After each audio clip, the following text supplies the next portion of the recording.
Alec. Okay, everybody, hello, and we are back with 3 Plus 1, the podcast.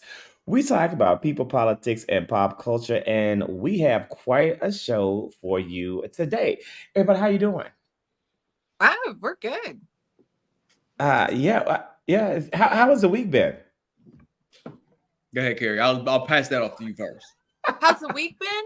What I mean, it's only Tuesday. It feels like it should be Thursday, man. It Everything has feels been like I'm very discombobulated. I don't know why I'm so confused, but I agree with you. I'm thinking like it feels like today was like either Wednesday or Thursday.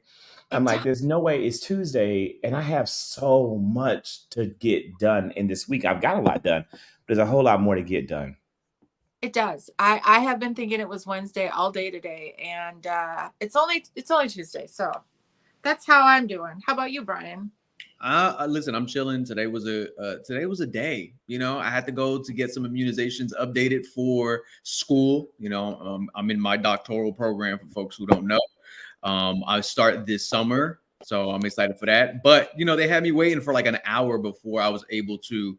Before they told me that they didn't even have the shot that I needed. So Oh, we here What, though. We I mean, what excited. kind of shot did you have to get at this age? So the varicella, Tetanus? well, tetanus I already have. I just had to show proof that I had it. But varicella, which is the chickenpox vaccine, I had to go ahead and demonstrate that I had immunity. But apparently, immunity wanes over time, and I got it when I was a kid. Like I got the shot when I was a kid. So mhm. um, the fact that we still need to do all of that, but whatever. I'm gonna go get it done. It's been a week. Let's get it started. So adults have to get a chicken shot, Chicken. a chicken pot shot, like. Yeah, Yes. that's what schools require. Oh, yeah, I did not know that. So we are waiting for a few other guests to join us. People are popping in. I think as they finish up, like there's a Twitter space going. Tiffany's in Tennessee. She is for work. She may be able to join us. And there's all one thing that I want to do a little bit different, guys, is like every single week we watch the news, and the news is dominated by Donald Trump. Right. It's unavoidable that we're going to have to talk about Donald Trump at different points in the course of the year as we do this Tuesday night experiment, this Tuesday night experience, to do our part on Tuesday night to just educate around the issues affecting elections from our unique vantage points, because so few people who look like us are doing this on social media. So as we do this, we got to talk about Donald Trump, but I don't want it to dominate what we talk about, and I also don't want it to take center stage. So every week we're going to start off with one. Where in the world is Vice President Kamala Harris? And talking about where the VP has been. And I think, guys, that the most relevant thing to say in regards to this right now is the VP's work and the travels that she's done throughout the course of this month, being, of course, this month being International Women's Month, around fighting for reproductive rights and freedom for all women in this country and making a true example of what this represents for the international community. She was in Michigan. She's been traveling around, and I think that is really something to celebrate. Carrie, I'm going to go first to you and kind Yeah. of say, what are your thoughts as a woman about what we've seen from VP regarding these efforts? And for those of you who are watching, whether on, I think on Twitter, I don't think you can make comments. I wish you could. So I urge you to come over to the YouTube, watch this on YouTube so you can engage and talk to us directly in the chats. But for those who are watching on YouTube, let us know your thoughts as well.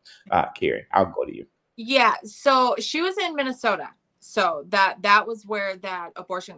It was my city. She was here, and it was really important that she was here. A lot of people are like, "Well, what's the big deal?" It is a first. And she really is highlighting the fact that these abortion clinics do more than just abortions. They are necessary for communities. They really help people who don't have access to healthcare get access to birth control. They do counseling for infertility. A lot of them hand out free condoms. A lot of them do adoption services. So it's not just abortions. Like, these are necessary clinics in across the nation, and what we are seeing is an unprecedented attack on that. Even just today, Mm, Marjorie Taylor Greene mm. stated in Congress that she wanted to get rid of, and I can't think of the name of the act, but there is a specific act that protects these clinics from violence, from threats, from whatever.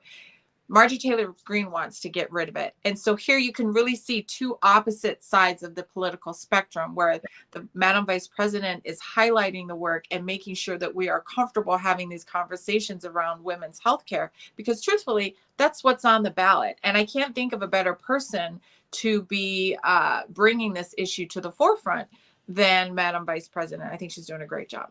Yeah. And I mean, and I made a content about that. I didn't know a lot of us were making content about the fact that that was a historic first time that a vice president or president went to an abortion clinic. And it comes at a time contextually where, you know, the Supreme Court overturned Roe v. Wade, and there are attacks on bodily autonomy for women. So that 100% is something we need to highlight. Another thing that we need to highlight about where is Vice President Kamala Harris. She traveled to Arizona, Nevada, Colorado, California, talking to Latino communities across the entire West and across the country. And, you know, this is something that's super important. 20 trips in 13 states since the beginning of 2024. So a lot of people are always asking, well, where is Kamala Harris? What is she doing?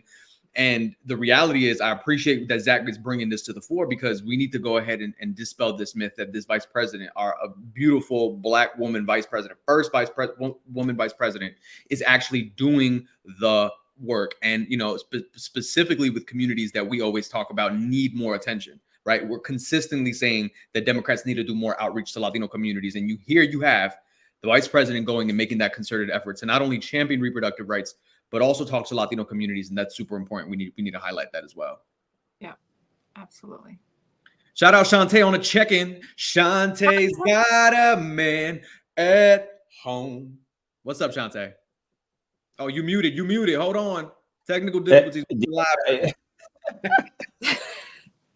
We still can't hear you. Okay, I took myself off of mute. Can you guys hear me now? We hear you. We hear you. Okay, can you hear me now?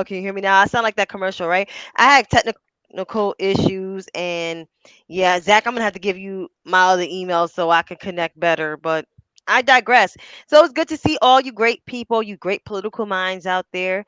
You know, Miss Carrie herself, and of course, the activists and Mentally Divine. You know, slaying the dragons as always, slaying the dragons in the modest way. And yes, VP is making waves. You know, like I had to like shut one lady down about the VP, so of course she blocked me, because we not going through this bullshit.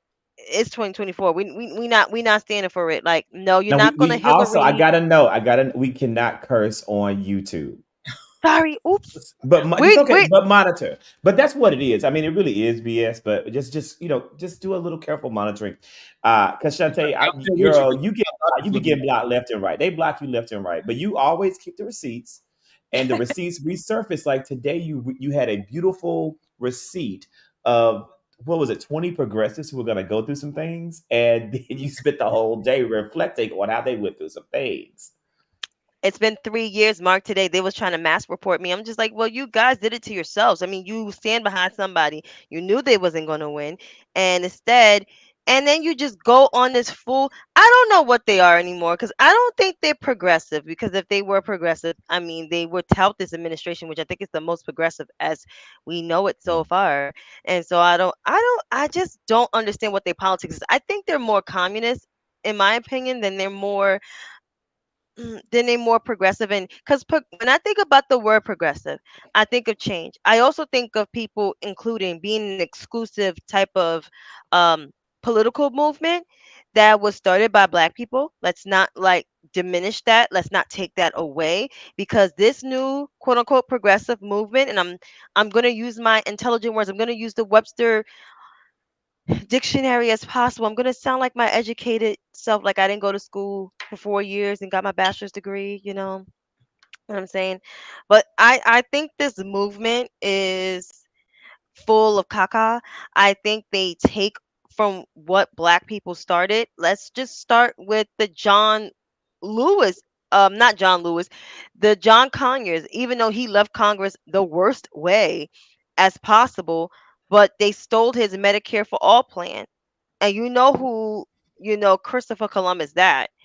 And let's just, even before John Conyers, I mean, they tried to take over movements that started with Black people, feminist movements that started with Black people, and you didn't Yeah, want it to make you it say that they're inclusive. not really progressive. I think, I think it should be because I always look at it I try to be very fair Mm. in how I evaluate communists, socialists, progressives. I've read Karl Marx. I read it back when I was in high school. That was one of the, you had a whole number of like source texts. So in my, Western Civ or World History class, when we would read about someone, I would go to get the actual whole source text, the original book, because I want to understand deeper than what I was being taught.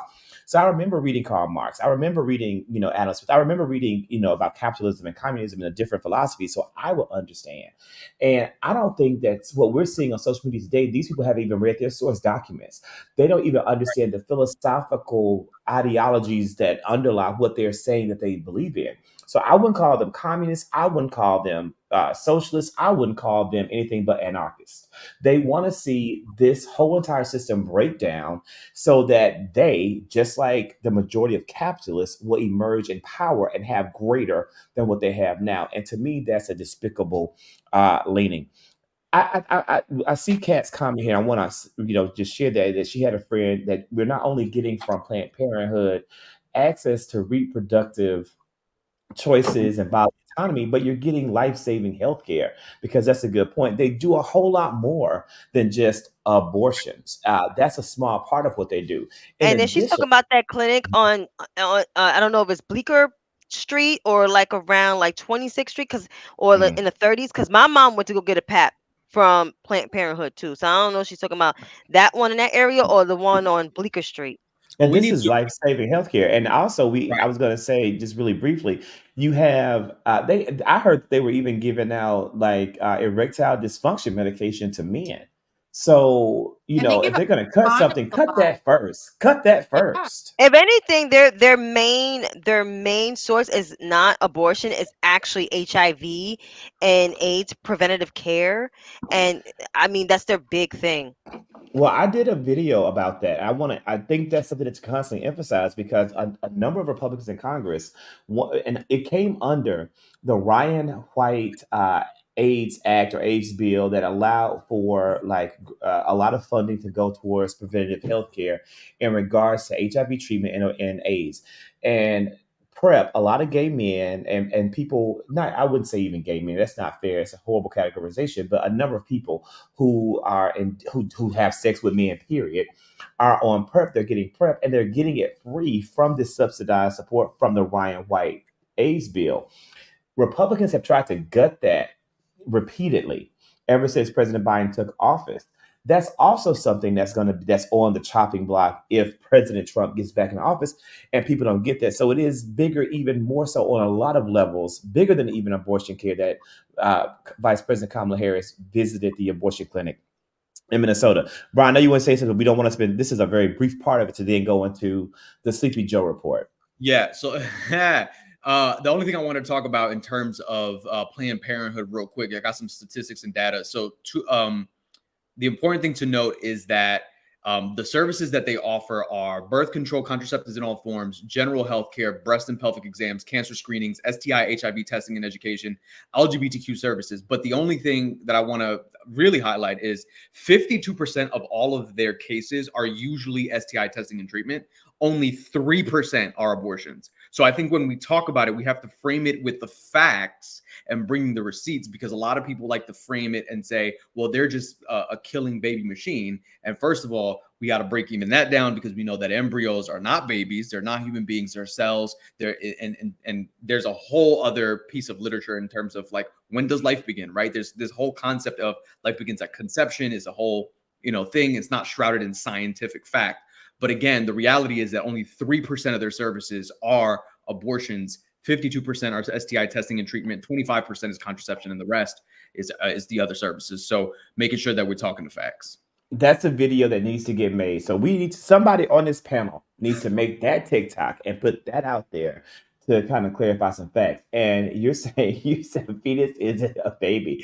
A fetus isn't a No, baby. A embryo, fetus is a fetus. embryo. But I will say no. An embryo. I'm just saying, Cardi B was eating a duck fetus on TikTok. I saw it with my own two eyes. Cardi B was eating that duck. What is it called? The South Korean duck. and the egg. I know Oh, y'all know this. I It don't know. starts with a P. I don't want to say the wrong. I don't want to put. I want to say it's plong plong. I don't want to say it the wrong way. All I know is I saw Cardi B eat this half-formed baby duck, and everyone's eating it on TikTok. And maybe that's contributing to the ban. I don't know. It was pretty tough to stomach. What's not tough to stomach is the Dark Brandon report or the CP Joe report. Okay, but I think I'm always torn on what to call it because I really feel as though the whole point of these opening sessions is to debunk the rhetoric of the ops around Vice President Kamala Harris and President Joe Biden, the fact that he's sleepy, but I kind of also want to call it like the Dark Brandon report and Mm. talking about highlights that from the week, the big wins for the administration. And I think this is what I identified as the big win. And it is the announcement today of targeted outreach towards the Latino community and towards Latino voters. Did you guys catch this in the news today? Hmm. I did. Any thoughts on it? Like the targeted outreach towards our Latino voters? Is that where I also saw that they are buying Snapchat ads as well? Are they also targeting them on Snapchat? I think it's just I think it's just brilliant how they are attacking all of the weaknesses that we stated that we have seen in past elections. I think that they are strategically attacking the weaknesses that we haven't seen in past campaigns from previous Dem presidents.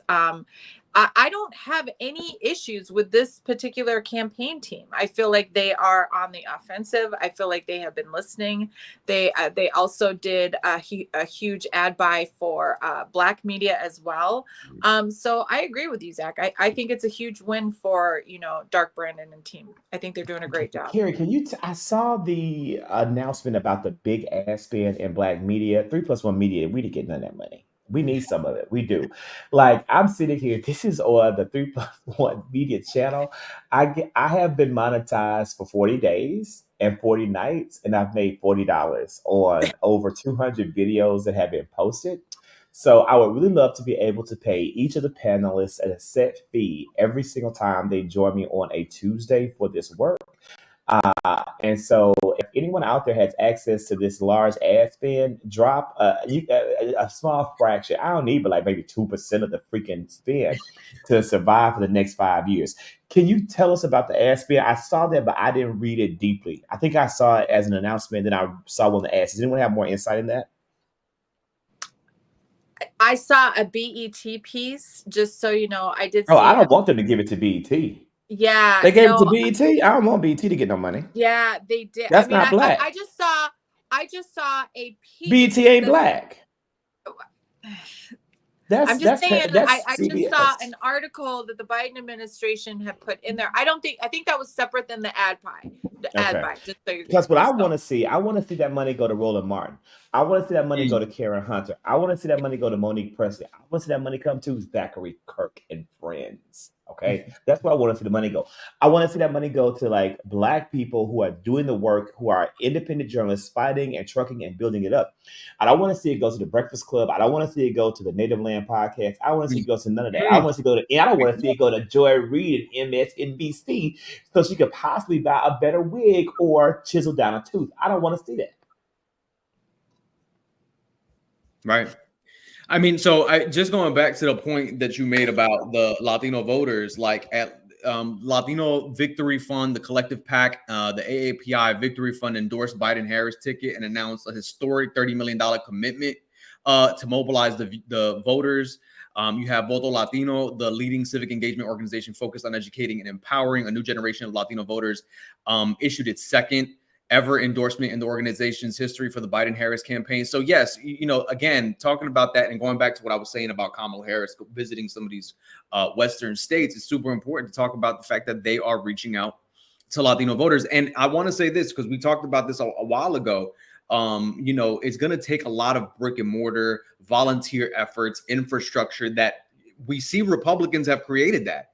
And again, I want to go back to the point that Carrie, you made on the last show. about the RNC's breakdown, right? Because there's so much more to the RNC breaking down. And I appreciate what you said because it brought it to a different perspective. In my mind, I'm like, they're just going to squander the money. And that is where everybody's focus went. But you also talked about the fact that there are some additional, things, right? That they can vote, they can access these listservs, and now they have other people's data. I want to add a third component to that, which I was thinking about, which is these people, we know historically Trump puts in using nepotism, puts in incompetent people into these posts that are very necessary and vital. You had Reince Priebus, the former RNC chair. Trump. Right, Lara Trump. But you had Reince Priebus, who was a former RNC chair, be on Fox News on Sean Hannity's show, talking about the fact that the RNC needs to be mobilizing people now and doing all the little strategies and political operative tactics that they've done in the past to mobilize voters. He's like, we need to start like yesterday. And I think that what that demonstrated to me is that there is a certain desperation in the Republican camp, that there's incompetent people now in the RNC with the release of 60 plus staffers that they just fired at the RNC. And I think that, again, I consistently make this point that Donald Trump was the best thing to happen to Democrats in modern history because of the fact that they are just tearing each other apart and the infrastructure that was created. So I see Democrats making strides to build that infrastructure for Latino voters, doing the proper outreach. I see the messaging has been ramped up. Like if we see what's dominating, social media. And I think that the Republicans right now are in disarray. And they are trying to figure out what they're going to do to respond to how they're losing their footing in the messaging that they've historically been winning. Because again, incompetent people are in places of power over there now. So I wanted to hear what your thoughts were on that.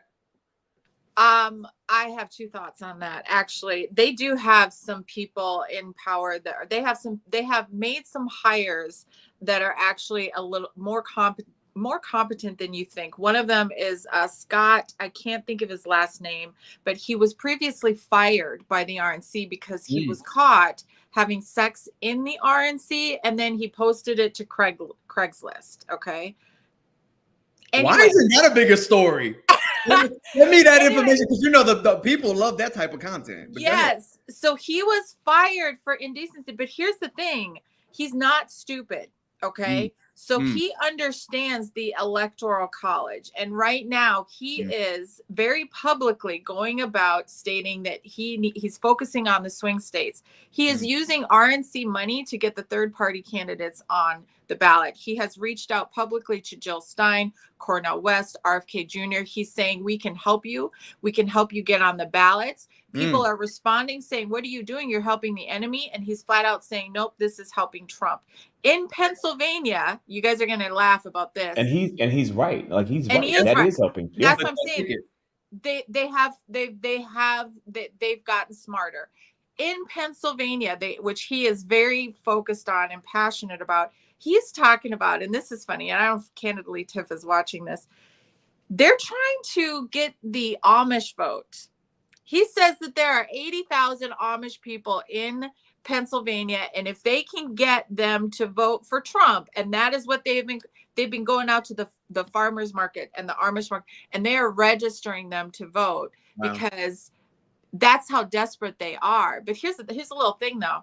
Tonight we saw in Ohio, one county in particular, which has a very high Amish population, which in a very red, everything was red all around. That one county came in pretty blue, and it looked like the Amish were like, we're going to get this MF or Trump out of here. So I would say that we are looking at them abandoning, first of all, the very first thing that they did was they got rid of their minority outreach program. So the RNC had a minority outreach program.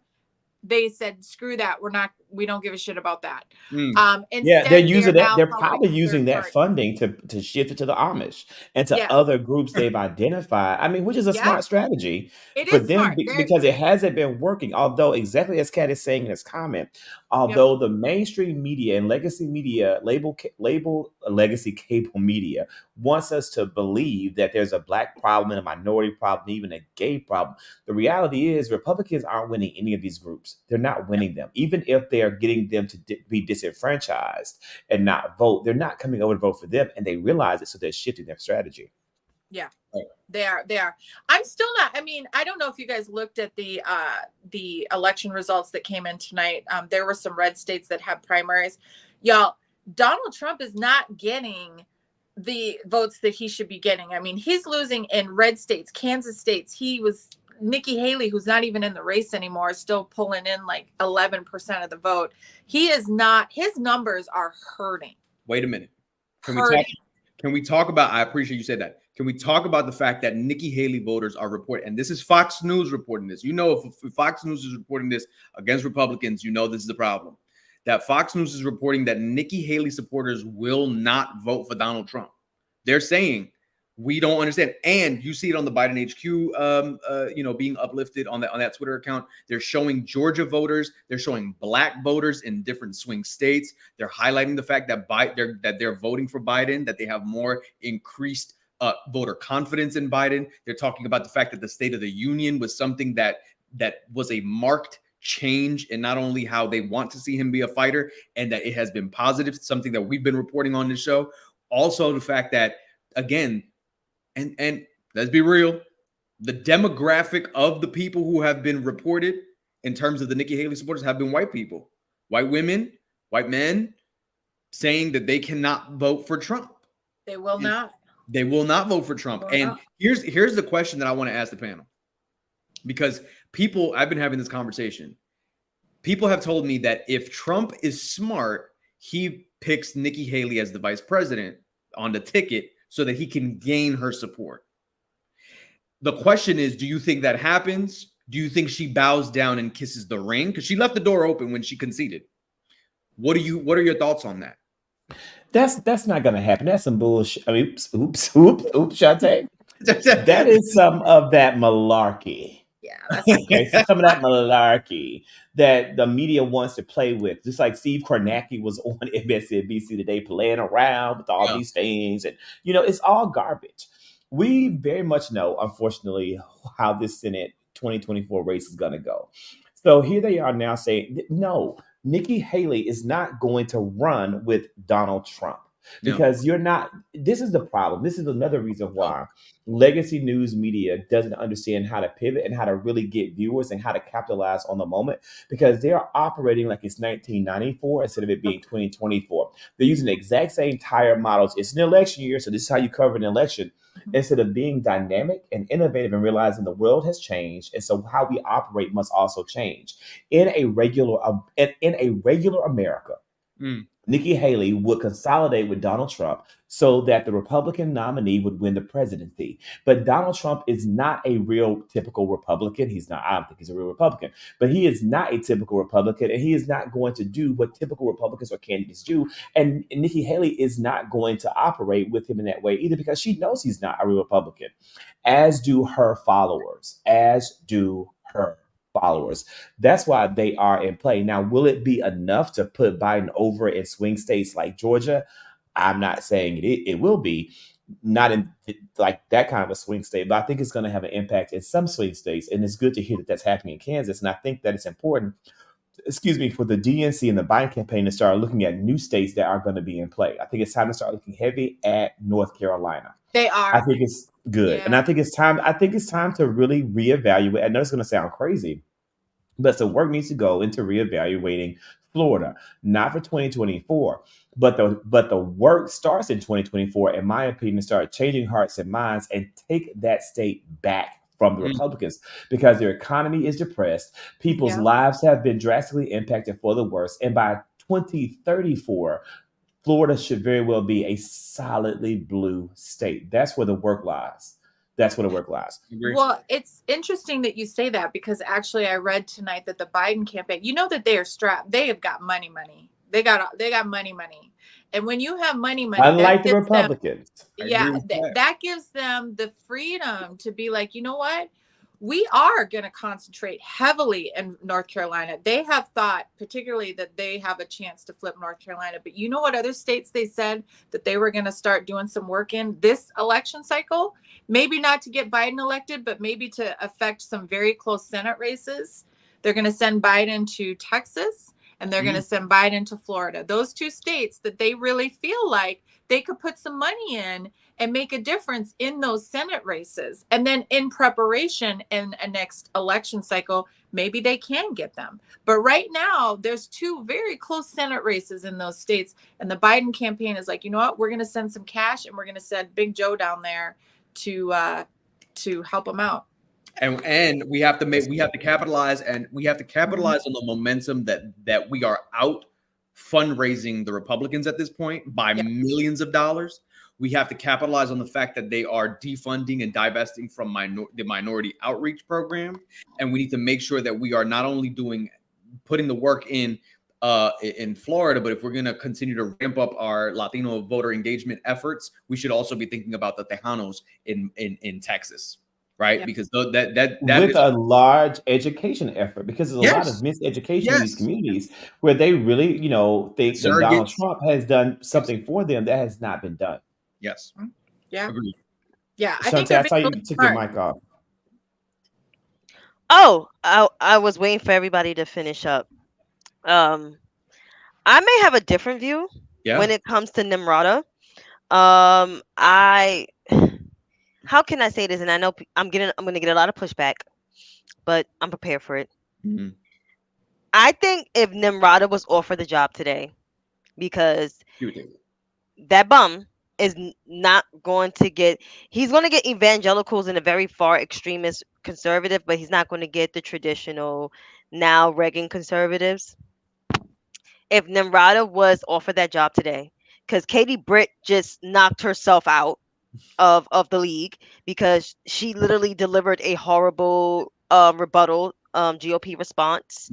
We know Stefanik, is really in danger. She can possibly lose her seat. Some people say it'll be better for her, but I highly doubt it because she almost got her behind kicked the last time. I'm trying to not curse because I think I'm trying not to. I'm trying to use my education. You got this. If Nimrata was to accept this job today, she would say yes. And my issue with some of her voters, I know some of them there's some that's independent, and there's some disenfranchised Republicans. Some of them that voted for Donald Trump begrudgingly last year, or last time, and some not all. They will actually vote for that man because she's on that ticket, and she's thirsty for relevancy. She's just a thirsty person. She screams thirst. I thirst. If you look at the last 7 words, she's like the 5th or the 6th one. I thirst, because she's a thirsty one. She wants to be in the spotlight. She really wants to debate our vice president, right? Because she has a lot of smoke. A lot of her campaign is a vote for Joe Biden is a vote for Kamala Harris, because she's really putting the fear mongering in her voters, because one of her voters, actually this is the one that blocked me on Sunday, got mad because I was like, how can you say you're a patriot and for the country, but you wish No Labels would have put out a third party candidate? That make sense, because even Nimrata herself would say vote for vote for that man, or vote for President Biden. And and the fact is that this lady somehow No Labels, it's like, I don't trust her voters, because her voters will vote for that man or stay home and vote. So if she was on that ticket, they will give them every reason to I'm sorry, she would say yes. I don't like the lady anyway. I don't care about the lady. I don't like her. I think she's a bigot. I think she's a racist. I think she's xenophobic. I think she's the antithesis of what I can't stand. And you would think like 70% of Trump voters. Yeah, and she is. She was playing towards the middle. She did not run a great campaign. I think she's horrible. I think she's and I'm going to use this term for Roland Martin said, an unremarkable white adjacent woman. Mm. And I love the fact that you clarify white adjacent. Carrie, I'm going to let you go, but I also want to say that we're like 30. I'm doing a really bad job as Whoopi. This is probably much worse than Joy Behar when she fills in. I know some people like Joy Behar when she does because she's kind of funny, but to me, it doesn't have as much substance as when Whoopi does it. We got an hour, But of y'all. course, none of them does it like Barbara, and we've not hit any other topics. Like these are just the like. Oh, I'm sorry. I apologize. I just got one thing to say. It's going to take real quick. So Nimrata was brought up in the previous elections as being Donald Trump's VP, and he said no. And the reason why is because he said her skin on her face was bad, and it would have made him look bad. And so if I need that content. Yeah, if he's not, he's that shallow, y'all. So that was. I love it. So just. I love it. So Carrie, you brought up and you resurfaced a really great Truth Social shit. I don't know what to call those. Like, what do they call this? Like on Twitter, it's called a tweet. Now it's on the Malcolm X app. We call it an excrement.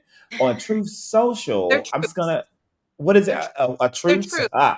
They brought up a Truth Social truth. I love that. Like, because we know a Truth Social truth is not a truth. So it's they resurface a Truth Social truth.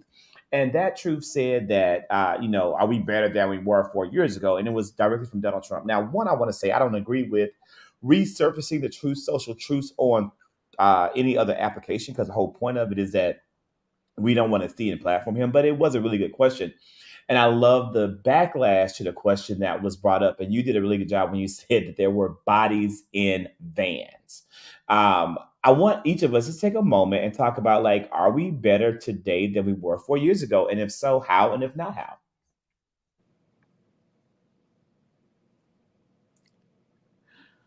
I mean, yes, we are better today. Besides the fact that there were literal trucks that were brought to hospitals to carry the extra bodies, I couldn't visit my parents for 8 months because I was scared to bring a deadly virus to them and they would die. My friends' parents died. I had to homeschool my kids. My son missed his senior year. He didn't get to run his track. He missed his senior prom. He, missed graduation. 50 million people were unemployed. Yeah, we're better right now. This is a no-brainer. And in fact, I'm really shocked that their campaign is going with this, to be honest. So just put my thing up. Look, I think 100% right. Like, yes, I think this is a very facetious. I mean, he was being real. He was trying to mobilize his voters over there on Truth Social. But for us, we understand this is a facetious rhetorical question. Are we better off? 100% yes. Carrie, you did a great job at posting that video, posting that post that you did, that you're like, yes, a million people died. Like, all these people were out of work. Like, I saw your post. I like that. Yes, from the coronavirus perspective, yes, we're better off 4 years ago. But to be honest with you, we also have to talk about the other things.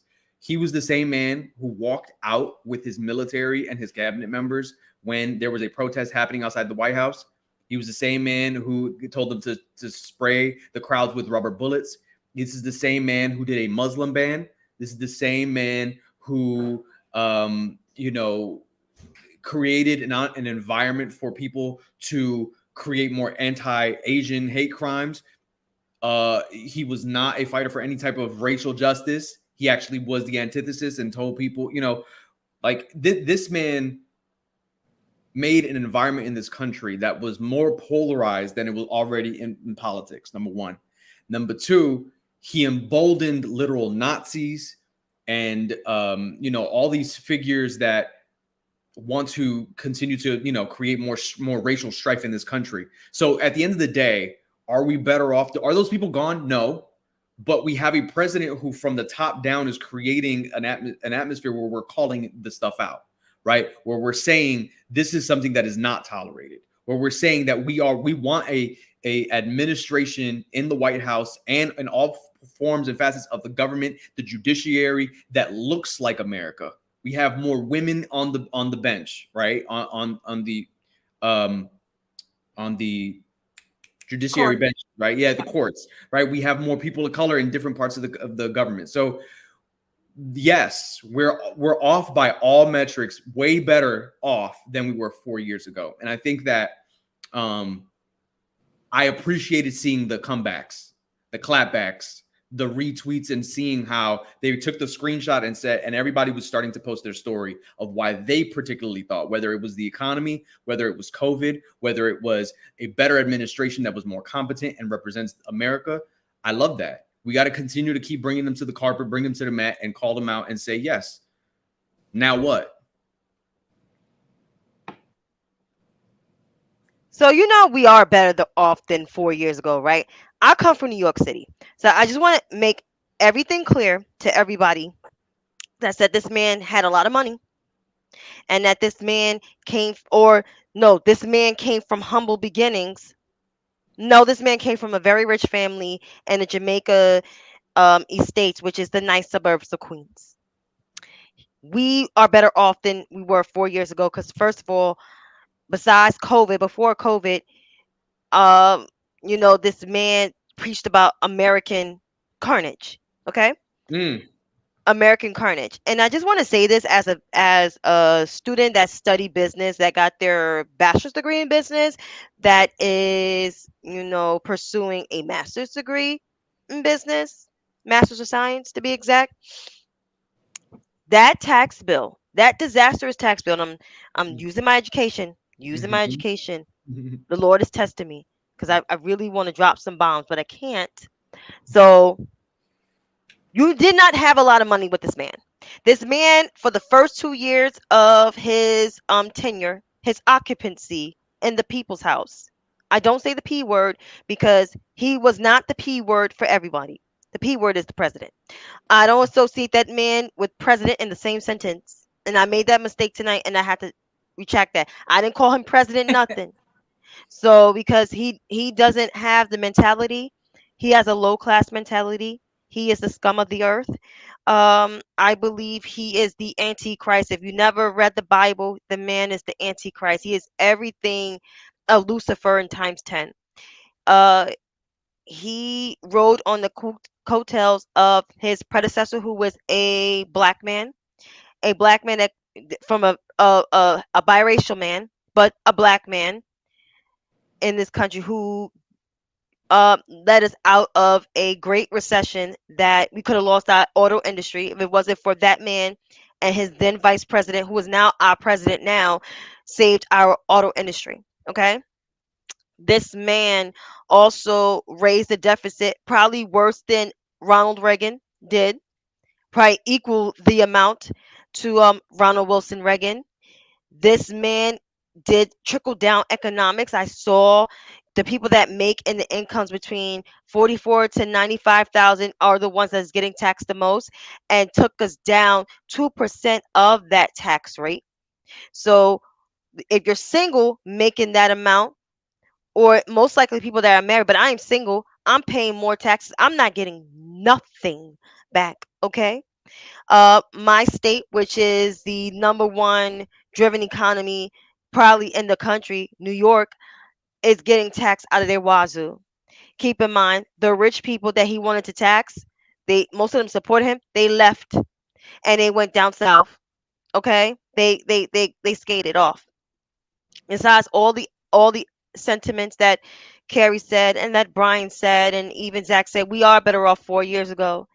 But it seems like the Republican Party platform, and they played the long game, always wanted to take us back because they realized once black people got the power to vote, once black people got the civil rights power, which this July will make 60 years of the passage of the Civil Rights Act, July 2nd, 1964. My dad was almost 10 years old. My mom was going on 11.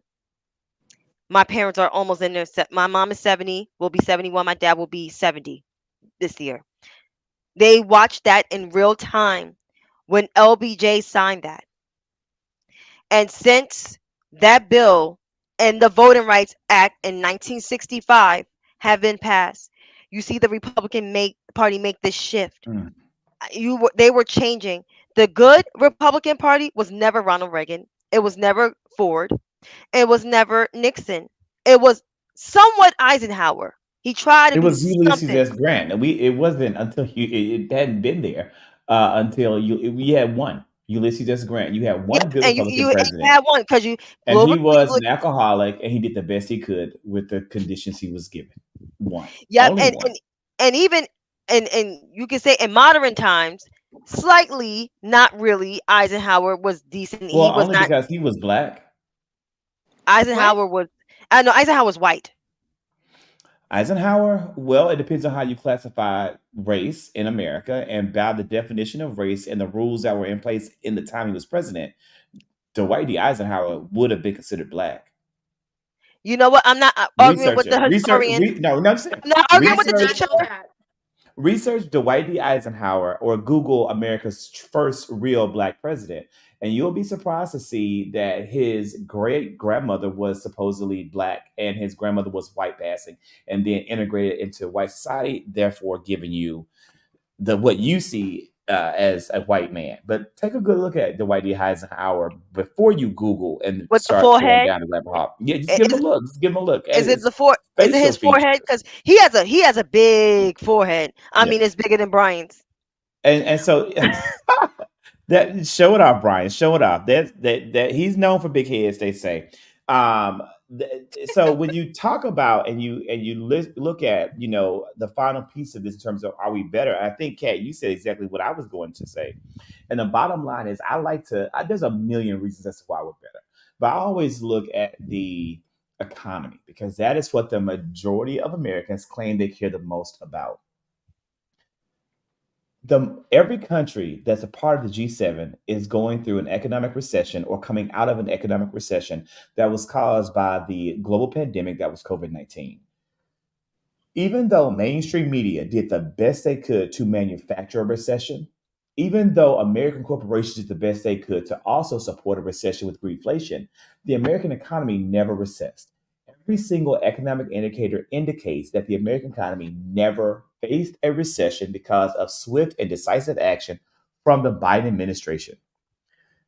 This man and his administration literally saved this country from a recession that Germany went through, that Great Britain is living through, that New Zealand is going through, that France is going through, that Canada went through. This man saved us and is getting no credit because the mainstream news media, one, doesn't want to admit how wrong they were when they flooded the whole entire airwaves and the whole entire social media sphere with their claims of 100% recession coming, and give this man a little bit of a credit. Just give him the honest credit that he deserves. So that to me is the definitive measure of how we are so much better off now than we were 4 years ago, with black unemployment at all-time lows, with people in this country having more opportunity and more access to capital than they've had previously, than they had under the entirety of the Donald Trump administration. But if you want to keep it real simple and you want to keep it real plain, I am able to, as Brian said in a recent interview that we did at a roundtable at a studio, wake up in the morning and not fear my country has gone to war without me knowing it overnight. Because we were at that place under the Trump administration. We didn't know what he was going to do the next day. You would literally go to bed and not know what this man would have done overnight via a tweet, via releasing nuclear codes, via selling out our country to a foreign adversary. Because he We kept don't running have his to mouth. worry about that. Right. We don't have to worry about that under Joe Biden. And so it's crazy to me that Donald Trump is even, he's sitting here running for president when he probably should be sitting here trying to get his finances in order. We found out this week that no company, although he went to 60 different companies to get the backing to pay the bond requirement or the bail requirement that he owes to the city of New York, he doesn't have the money and no one's willing to put the money up for him. Hence the whole entire hashtag. Trump broke AF began to trend. Trump broke AF began to trend. People, what do you think about Donald Trump and what appears to be a financial crisis? Can you say national security risk? Oh, Like you have a man who has access to our nation's top secrets. Ooh. We already know he'll do anything for money. He is in dire financial straits. And this man would not get a job as a teller at the bank that I work at. He would not. They would run a credit check and it would be an automatic. And yet he wouldn't get security clearance. There's no way. He is a national security risk. Period. You know, can I say I've been snapping the entire time as you're talking, because Carrie, you're always bringing some good perspective that I had not thought about before, because you're absolutely right. Like, you know, thinking about what he knows about our country, what he's willing to do to make sure that he gets out of the scuffle. He doesn't give a damn about this country. Make no mistake about it. He gives no damn about this country. And the reality is, if he can get himself out of this financial scuffle by making money in any way, whether that be selling our secrets, he'll do it. You're absolutely right. I had not thought about that in that perspective. But to the other point is, why would anybody put any money to underwrite his the money that he needs to give to these courts? Why would they?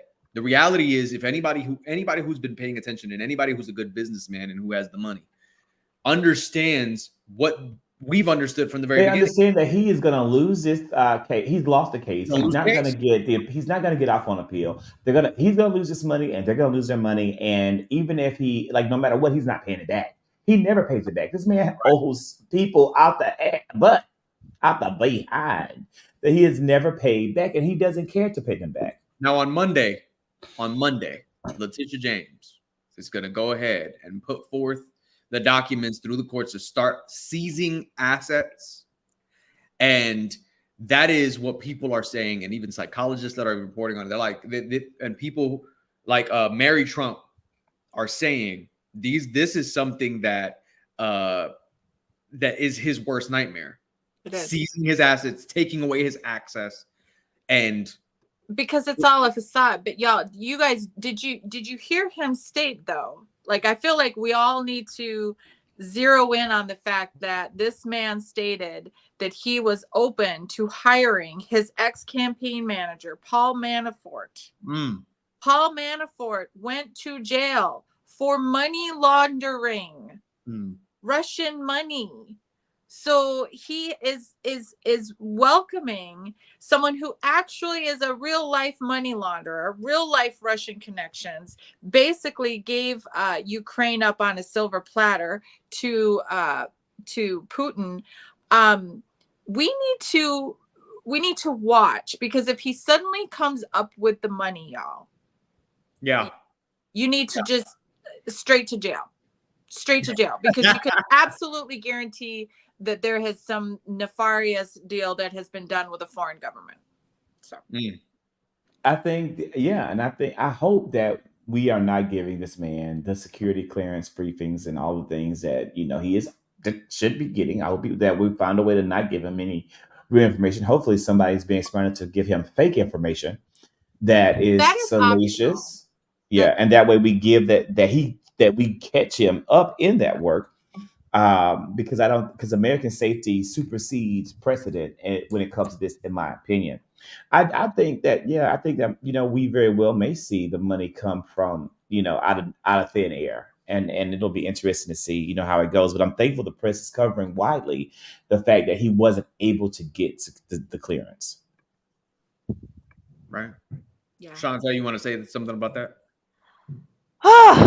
So much to say about that fake rich man. I said it before. Like I shared my video, I shared my tweet. I kept saying this to the masses, for those who've been following me for a long time. Donald Trump was never really rich like that. He was a well-to-do He was a well-to-do guy in New York City, but he was never rich. He was not Vanderbilt rich. Heck, he was not even Bloomberg rich, and I don't even like Michael Bloomberg. He was never in that top tier of rich people, and he was not even mob rich, in my opinion.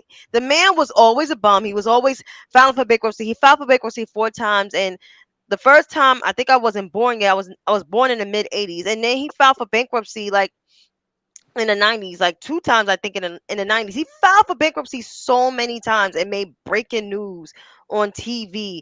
Like, this man, I said it in 2016, this man is running to pay his bills because he, in the midst of his first campaign, he was getting sued by Trump University. Like, Mm. I don't know what was cooking in people's head. I just wish we had a better district attorney in Manhattan at the time. We had Cy Vance, but now we have the first black district attorney. We have the first black AG. And I understand people wanted to have her at her job, and I get it. And I'm about to tell this person, like, yeah, I get it. You know, she's at that job. But to me, even though I wanted her to be my governor, because I did support her for my governor, but I mean, I'm glad she's in this, but don't say she's qualified to do something because she got this guy. Because I'll shut that mess down real quick, and nobody will like me, like nobody, because I can be that person. But I'm very glad. But I digress. But I'm very glad that this man, the worst thing he ever did was run for office. Yep. Yep. Well, He really would have just yeah. died committing crimes, and we would have never been the wiser. Right. Have you ever thought about the fact that if Donald Trump would have lost the 2016 election, he would have just continuously been an ongoing agitator? He probably would have had a podcast, TV show. He would probably be the host of some great show on like Fox News. And that dirty Uh, building yep, still, yep. And he would that building have is just dirty. continuously fundraised money, continuously stoked fears, and he would have just continuously built his wealth and built his empire. Probably been able to groom Don Jr. a little bit better to take over and do whatever evil henchman work that he has him doing, put down what he's ingesting. It could have been so much better for Donald Trump and America had he not won in 2016, but he did, and here we are. From there, I do want to talk because we're almost out of time, but I do want to talk about the TikTok ban. This is something that has really been spread like all over. Yes. This is a big social media issue. It's a lot of opinions out there. We didn't get to talk about it last week, but I definitely want to hit on it this week. I think that we are a panel that will have a variety of different opinions about the ban. I really was hoping Tiffany could be here because I think Tiffany is our most vocal panelist who is who's all for the ban, like F TikTok ban at S. But I can argue kind of multiple sides on it. So I just kind of want to open the floor and also open the floor for questions about this because there may be some confusion and I actually know a lot about this topic. So I want to say my opinion has evolved. I think in the beginning, I was thinking about the election subversion. I'm thinking about attacks on democracy. I'm thinking about the content suppression that has existed for political content creators who do work to bolster Democrats and to bolster democracy. I've seen that. And I think we've all on this platform have experienced that. If you put out some videos, you put out some content on TikTok, and you put hashtag Biden 2024, hashtag Joe Biden, hashtag Democrats, hashtag vote, I've seen my content be suppressed particularly. And so for me, as I think about it, I was like, you know what? That it makes sense what the arguments are for banning it. But who gave you a call? So Zach and I talked about it, but I think on top of that, I've also been reflecting on not only the consumer market economy for content creators that, there are many of content creators that are not in the political space. So I'm removing myself and zooming myself out, thinking about all the other content creators that are not in the political space who use the platform to make money for not only their small businesses, but also from their own personal accounts through the Creativity Beta program or Creator Rewards program. I think I think it's dope. I think it is a new form of work that some people have been able to capitalize on, and what I think that's great. Good point. Listen, Don makes a good point, but just brief pause. I want to just give a number. So Don makes a good point, and this is a point that many people are making, and I want to add in something that you guys may not know. Number one, TikTok contributes $24.2 billion to the United States economy. $24.2 billion to the United States economy. When you say, oh, I want to use America-owned media, listen, Meta ain't paying us a shit. Sorry, YouTube. Meta is not paying us a thing.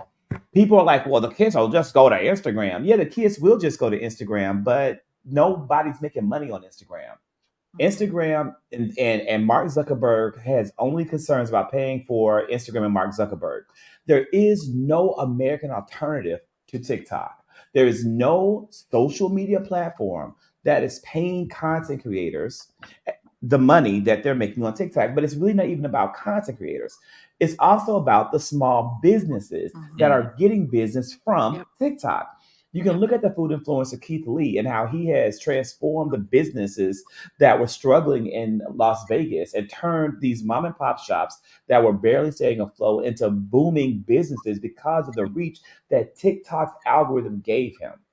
Meta refuses to give any Black creator that I know of any reach comparable to what TikTok has given to Keith Lee. That is what we're talking about. We're talking about the economy. Brian, I'm sorry, back to you. No, yeah, and so there's that component to it, but then there's also the spread of information. So while I do make one argument, I'm a debater. While I make one argument, I got to look at the other side as well. I've also seen that Republicans have seen a utility to TikTok, and they so much so see that utility that they have gotten people, and Zach has talked about this time and time again, Kellyanne Conway and that one football player who are now lobbying for Republicans on TikTok. So there is a utility that they see. And the reason why they decided to move there is because they know that their misinformation has been combated effectively, that Gen Z is being mobilized, that they are engaged, that they are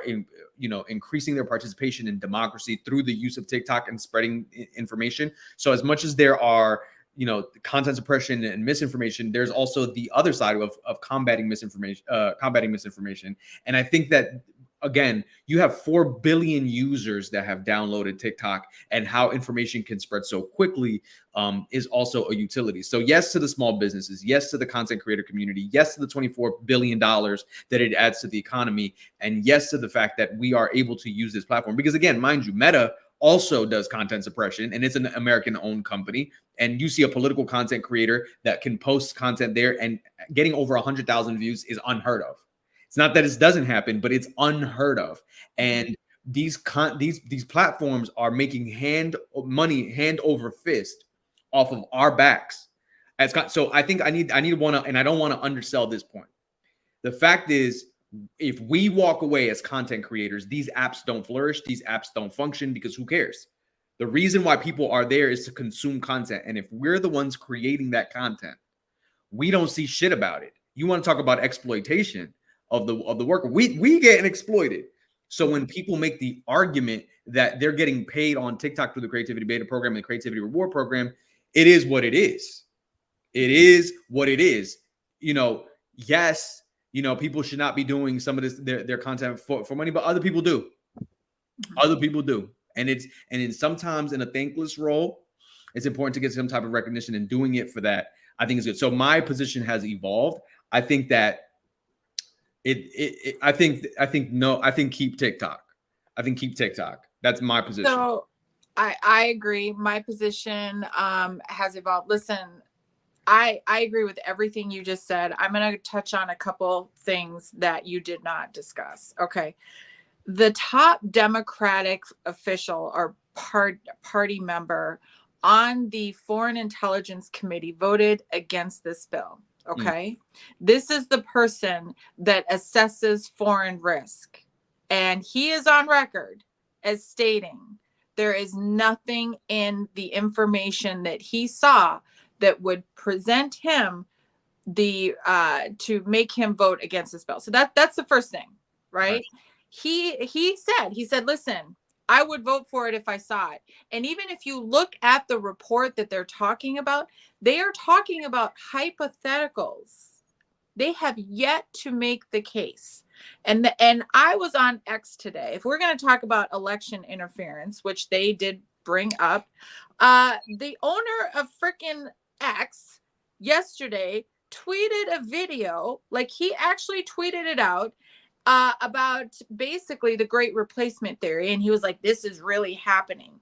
There is real life election interference happening on that website. There is real life selling of data happening on that website, on Meta. You want to talk about Chinese government having access to your data? Let me introduce you to a site called Temu. Come on That now. wasn't listed in that, right? And then I'm going to make one final point. ByteDance is not owned by China. ByteDance has a lot of American ownership. It has 16% employee ownership. It has there's just a small, tiny percentage of ByteDance that's actually owned by any people. Actually, I don't even think any, to be honest. I'm going to get back to you on the numbers. So when they talk about, oh, well, it's just a divestment bill, they can't divest because there's so many different owners in TikTok. Right. When they talk about the foreign interference or the risks, they have not been able to prove it. And in that very report, they are talking about hypotheticals. And the top Democratic House member stated, listen, I didn't see it. And if I would have saw it, I would have voted for it. And that's all I need to know on that bill. Two points on those, Carrie. I come on now with the facts. 2 points. Number one, if this was really about securing data, then we should create a bill to secure data across all platforms, not just TikTok. Include Meta, include Twitter, X, include every other platform. Amazon. All of our we post our credit cards are stored in Amazon, and we get Amazon Prime. All these other subscriptions, Netflix, like do it for all of them, and we need to have that on the books. So I agree with that. The second point that I wanted to make about it is, I lost it. Ownership. You need some Prevagen. Cognitive decline, bitch. I stuff is falling out of my brain every day. And I used to complain, like I am like really sharp. Like I never forget stuff. And so when I would forget something, I would tell my mom and she would be like, it's going to happen a lot more when you get older. Because I get really frustrated when I can't remember stuff that I should remember. And I'm like obsessed about cognitive decline because I love my brain so much. So yeah, but I'm not getting Prevagen because, I'm like, I don't trust it. What is Prevagen? Is that a real thing? It's a commercial with the pills, like where people like they're older, like over 65, they take it because they have their memory is gone. I was gonna suggest that to like my parents, but I feel like my parents are a little bit sharp. They ain't getting that old yet because they're still doing stuff. I feel like there we go. I got my point. The other point that you were making in terms of if you want to talk about disinformation and misinformation. Let's not forget that in 2016, Russian interference in our elections, they used, and still to this day, that we have election interference happening where these bots, trolls, fake accounts, blackfishing accounts that are saying, oh, well, I'm a black man in America and we should fight for reparations in America. And using some of those things, but that's not really black people because we know that there's been accounts that have been made that are fake accounts. And some of these accounts have even been taken, like you see that same thing, but then the avatar is a white person because they forgot to change to their burner account. Like we've seen some of those bot farms and stuff. So yes, misinformation and combating misinformation is going to happen across all platforms. We know that Meta was a part of that. We know that, again, you're saying Elon Musk was also a part of that on Twitter and using his platform. And by the way, Elon Musk changes things in the algorithm so that his content is seen by everyone, because even if you don't follow him specifically, it comes up on the For You page. Yep. So understanding that those algorithms are used to combat this. So again, to that point, if we're going to talk about combating misinformation, then we should put legislation on that for that. But we well, for everyone watching on the Malcolm X app, you won't be seeing this next week. It's not going to fucking populate and show up. Okay. So I need you to go to the I'm surprised you're telling me not to curse and you just dropped like 3 bombs. Right. Three small ones. And to be honest, a small one. I did when I got the little flag about, I went back and read the policy, and here's something that's a little bit crazy about YouTube. They really look at the first 15 minutes more than anything else, and you get penalized heavier for having bad words in the first 15 minutes. And the F-bomb and the S-bomb are not as bad as the MF-bomb and some other words. But with that being said, I just also want to say that you ain't gonna see us on that X no more because we finna be shadow banned. I would anticipate. So I would love it if Keep you calling that thing would. X. Let's stop using the Yeah, the South Malcolm X. African, Yeah, I'm gonna call that.